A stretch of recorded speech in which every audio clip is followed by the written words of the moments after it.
Hi, வணக்கம். எல்லாரும் எப்படி இருக்கீங்க? போன வாரம் நெத்திலி கருவாடு குழம்பு வச்சுனேன், செய்து சாப்பிட்டீங்களா? நல்லா இருந்ததா? இன்னைக்கு வஞ்சரம் கருவாடு தொக்கு பண்ணலாம். இது கீரை, தக்காளி சாதம், தயிர் சாதம், ரசம் சாதம் எல்லாத்துக்கும் வச்சுன்னு சாப்பிடலாம். வஞ்சரம் கருவாடு தொக்கு வாங்க எப்படி செய்யலான்னு பார்க்கலாம். அடுப்பு பற்ற வச்சுட்டேன், கடாயை வைக்கிறேன். நிறைய எண்ணெய் ஊற்றிக்கலாம்.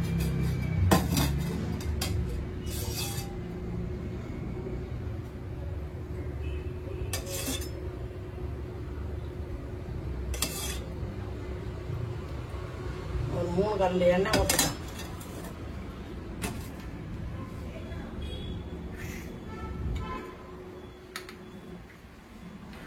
அது காயட்டும்.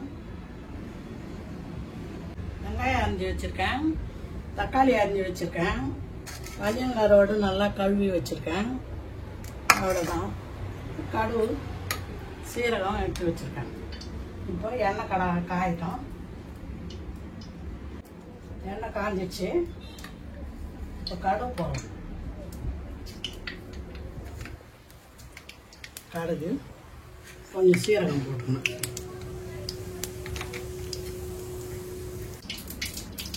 எண்ணெய் பொரிஞ்சிக்கல, கடுகு பொரிஞ்சிச்சு. வெங்காயத்தை வதக்கலாம். வெங்காயத்தை கொஞ்சம் வதக்கணும்னா தக்காளியை போட்டணும்.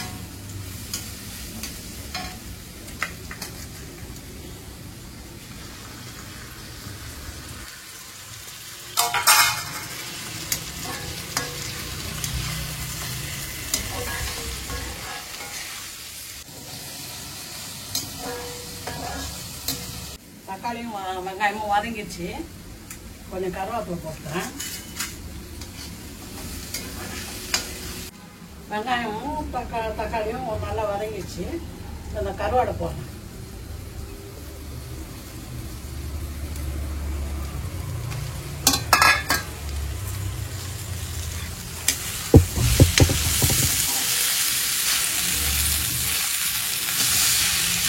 சுடு போட்டோம்னா தொட்டுக்கு சாப்பிட்றதுக்கு நல்லா இருக்கும்.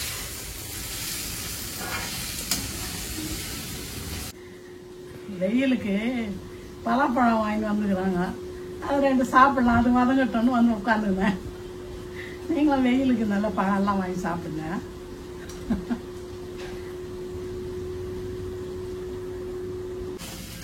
கருவாடு நல்லா வதங்கிச்சு. இப்போ காரம் போட்டுருக்கலாம்.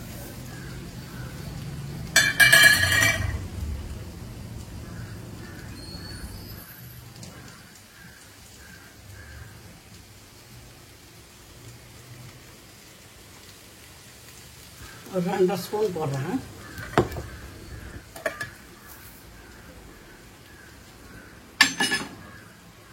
கொஞ்சம் மஞ்சத்தூள்,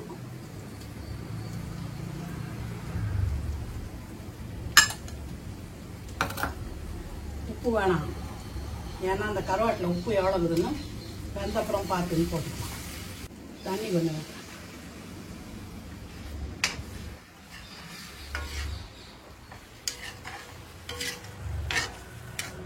அது வேணும்.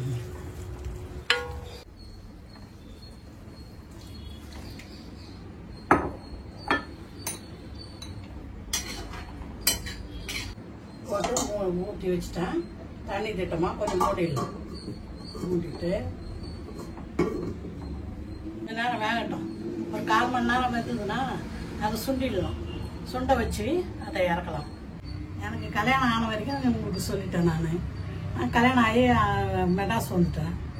பார்த்தா எனக்கு ஒரே ஒரு நாத்தனார். அவங்க வந்து டீச்சராக வேலை செய்கிறாங்க. எங்கள் சுற்று பக்கத்தில் இருக்கிற எல்லா நாத்தனாருங்களும் எல்லாருமே டீச்சராக வேலை செய்கிறாங்க. உடனே எங்கள் மாமியார் எல்லாம் சம்பாதிக்கிறாங்க, என் பிள்ளை மட்டும் பொண்டாட்டி வீட்டில் உட்கார வச்சு சாப்பாடு போடுறான் அப்படின்னு பேச ஆரம்பிச்சிட்டாங்க. எனக்கு அது கஷ்டமாக இருந்தது. எங்கள் வீட்டுக்காரர்கிட்ட அப்புறம் நான் சரி தமிழ் இது பண்ணிட்டாங்கன்னா 1 இயர் வந்து ட்ரைனிங் எடுத்தால் போதும், தமிழ் பண்ணிட்டாங்க. அதனால் நான் போயிட்டு எங்கள் சொந்தக்கார ஒருத்தர் தமிழ் பண்ணிட்டாங்க. அவர்கிட்ட கேட்டு நான் தமிழ் பண்பாட்டுக்கு போய் ட்ரைனிங் எடுத்துக்கிறேங்க அப்படின்னு சொன்னேன்.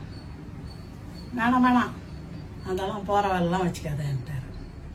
சரின்னு ஒரு 2 மாதம் 3 மாதம் விட்டுட்டு மறுபடியும் என்ன பண்ணேன், எங்கள் அன்னிக்கு அப்பா ஒருத்தர் இருந்தார், ஐஓபியில் வேலை செய்தார். அவர் வந்து நீ ஏம்மா நல்ல மார்க் எடுத்து பாஸ் பண்ணிவிட்டு ஏம்மா வேலை இல்லாமல் இருக்க, நான் எடுத்து ஐஓபியில் வைக்கிறேம்மா வேலைக்கு, சொல்லுங்கள் உங்கள் வீட்டுக்காரர்கிட்ட, சாயந்தரம் வந்தால் கேட்டு சொல்லுங்கள் அப்படின்னு சொல்லிட்டு போயிட்டார்.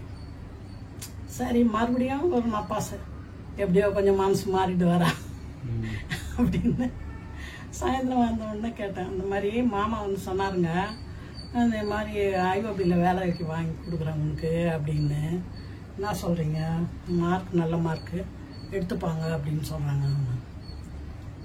அதுக்கப்புறம் இந்த வெளியில் போயிட்டு பஸ்ஸில் ஏறி நீ போய் வேலை செய்துட்டு வந்து கறி குழம்பு சோறு போடுறதுல நான் வந்து அதை சாப்பிட்றத விட வீட்டிலே இருந்து நீ ரசம் சோறு போடு, எனக்கு அதுவே போதும் அப்படின்ட்டு.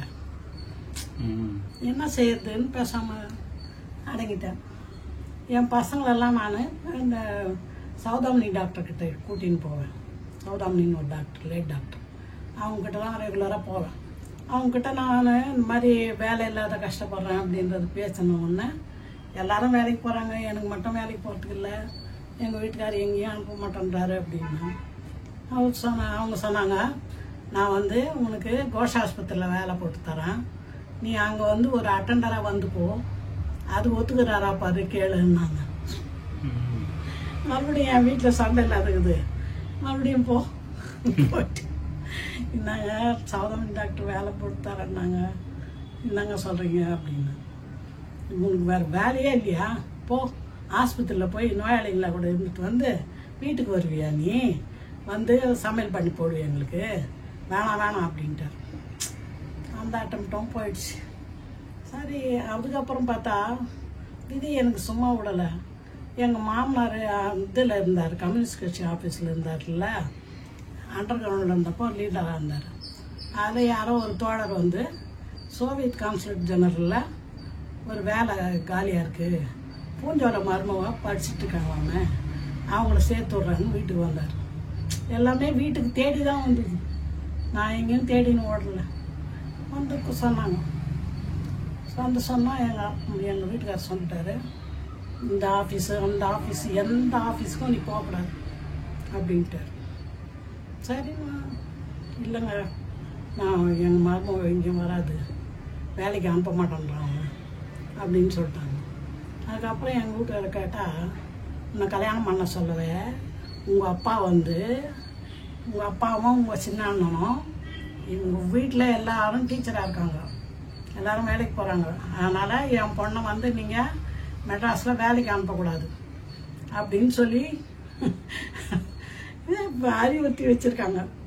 நீங்கள் அதுக்கு தெரியாது, மெட்ராஸெல்லாம் பஸ் ஏறி இறங்கி போகிறதெல்லாம் தெரியாது, அங்கெல்லாம் அனுப்பாதீங்க அப்படின்னு சொல்லி வச்சுட்டாங்க.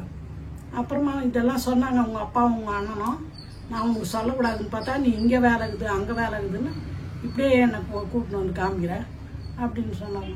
சரி நாம் என்ன பண்ணுறது, நம்ம தலையிட்டு தான் பழகுது அப்படின்னு பேசாமல் விட்டுட்டேன். இப்படி கஷ்டப்பட்டுன்னு சொல்லவே பசங்க 6 பிறந்துச்சுங்க எனக்கு. அப்போ எங்கள் அண்ணா என்ன பண்ணார், இங்கே ஒரு கல்யாணத்துக்கு வந்தார் மயிலாப்பூரில். கல்யாணத்துக்கு வந்திருந்தப்போ எல்ஐசியில் வந்து டெவலப்மெண்ட் ஆஃபீஸராக இருந்தார் எங்கள் ரிலேஷன் மாணிக்கம்னு, அவரும் வந்திருந்தார் கூட. அவர்கிட்ட சொல்லி இதை வந்து வெளியே போகணுன்னு சம்பாதிக்கணும்னு நினைக்குது, வெளியே வேலையாக போகக்கூடாதுன்றாரு அவர். நீங்கள் பேசாமல் இதை எல்ஐசியில் ஏஜெண்ட்டாக சேர்த்து விட்ருங்களேன், அப்போ இது வெளியே போய் வேலைக்கு போன மாதிரியும் இருக்கும், வீட்டு வேலையை பார்த்தா மாதிரியும் இருக்கும் அப்படின்னாரு. அவர் என்ன எல்ஐசியில் ஏஜெண்ட்டாக சேர்த்து விட்டார். கடைசியில் நான் ஒரு எல்ஐசி ஏஜெண்ட்டாக ஆகிட்டேன். நான் வேலைக்கு போகணுன்ற கனவும் எனக்கு பறிச்சுது, வீட்டிலே இருக்கணுன்ற எங்கள் வீட்டுக்காரோட கனவும் பறிச்சுது. எல்ஐசி ஏஜெண்ட்டாகவே கடைசி வரைக்கும் இருந்துட்டேன் நான். அதே மாதிரி நீங்களும் ஏதாவது வேலை செய்யணும், ஏதாவது சம்பாதிக்கணும்னு நினைங்க, வீட்டுக்கு வருமானம் ஒன்று வந்தால் தான் நமக்கு ஹெல்ப்ஃபுல்லாக இருக்கும். அதே மாதிரி செய்யுங்க நீங்களும். என்ன வீட்டில் சும்மா இருக்கிறத எந்த வழியிலையாவது முயற்சி பண்ணுங்க. ஒரு வேலைன்னு கிடச்சி சம்பாத்தியன்னு ஒன்று வீட்டுக்கு வந்தால் ரொம்ப நல்லது. அதுதான் என்னோட கொள்கையும்.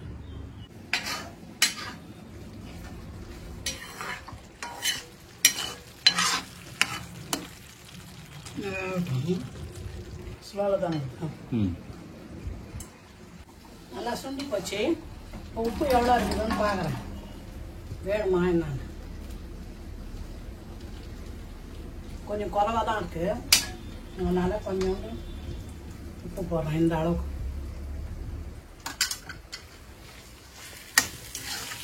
போட்டு ஒரு கரண்டி எண்ணெய் ஊற்றுறேன். அப்புறம் இன்னும் கொஞ்சம் நல்லா சிவந்து வரும்.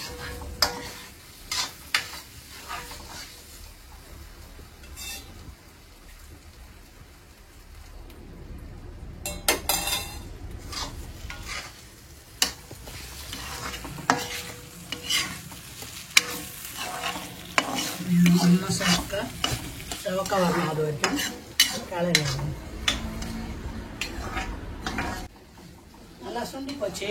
இப்போ உப்பு எவ்வளோ இருக்குதுன்னு பார்க்குறேன். வேணுமா என்னன்னு. கொஞ்சம் குறைவாக தான் இருக்குது. அதனால் கொஞ்சோண்டு உப்பு போடுறேன். இந்த அளவுக்கு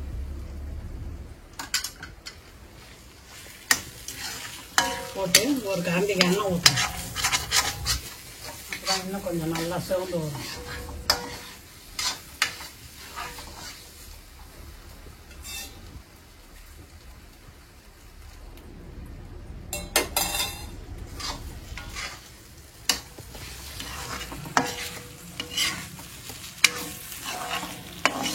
நல்லா செவக்க வரணும். அது வரைக்கும் கிளறி வரணும். தொக்கு நல்லா சுண்டிச்சு பாருங்க. இந்த மாதிரி ஒட்டாமல் செவந்து சுண்டு வந்துடுச்சு. டேஸ்ட்டும் நல்லாயிருக்கும். உப்பு கரெக்டாக போட்டேன். இது வேலை முடிஞ்சிடுச்சு. வஞ்சன கருவாடு தொக்கு ரெடி. வாங்க சாப்பிட்லாம். சாதம் போட்டு வச்சுருக்கேன் தட்டில். கொஞ்சோண்டு வத்தல் வச்சுக்கினேன். சிறுகீரையும் பருப்பும் போட்டு கடைஞ்சிருக்கோம் இன்றைக்கி எங்கள் வீட்டில்.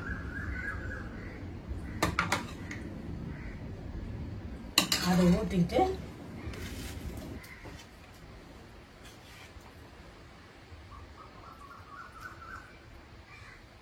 இந்த வஞ்சனம் தொக்கு வச்சுட்டு சாப்பிட்டா சூப்பராக இருக்கும்.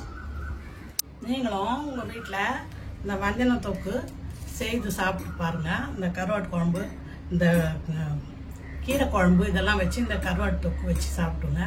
சூப்பராக இருக்கும். உங்களுக்கும் நல்லா பிடிச்சிருந்தா நீங்கள் பிரீசி லெமனேட்டுக்கு லைக் பண்ணுங்கள், ஷேர் பண்ணுங்கள், சப்ஸ்கிரைப் பண்ணுங்கள். அடுத்த வீடியோவில் பார்க்கலாம். பாய்.